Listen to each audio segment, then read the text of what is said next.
હર હર હર મહાદેવ. મહાદેવ. અમારા બ્લોગમાં તમારું સ્વાગત છે. જો તમે મુંબઈ જાઓ તો પહેલાં તમારે રિક્ષા ગોતી લેવાની અને તમને ખબર હોવી પડે કઈ જગ્યાએ જવું. નકર રિક્ષાવાળા તમને લૂંટી જ લે, પાકું છે. અને પછી તમારે રિક્ષામાં જાઓ એટલે રેલવે સ્ટેશને આવી જવાનું. મીરા રોડ કહેવાનું કે મેં રિક્ષાવાળાને તમને રેલવે સ્ટેશન મૂકી જાય. બરાબર, ત્યાંથી તમારે ટિકિટ લેવાની થાય છે. ગજેરી ગેટની ટિકિટ લેવાની થાય છે મીરા રોડથી.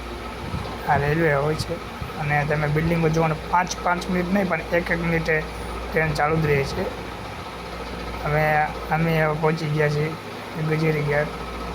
આ તમને ટેક્સી જોવા મળશે, રિક્ષા એવું કંઈ જોવા મળશે નહીં. આ ફ્રી ટેક્સી જોવા મળશે તમને, રિક્ષા એવું નહીં જોવા મળે. જોઈ લો, તમે જોયું જ છે ને.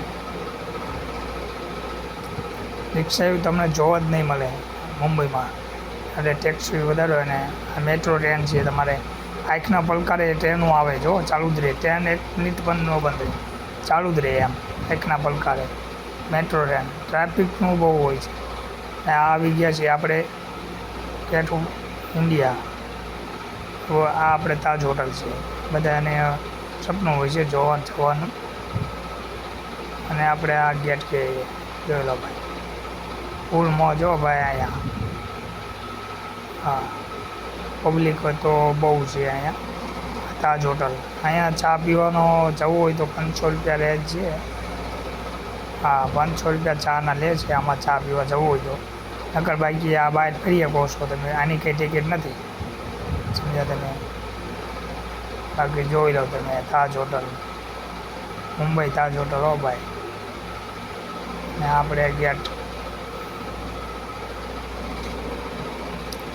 પછી તમે તમારે રીતે બીજું જોવું હોય તો જઈ શકો છો.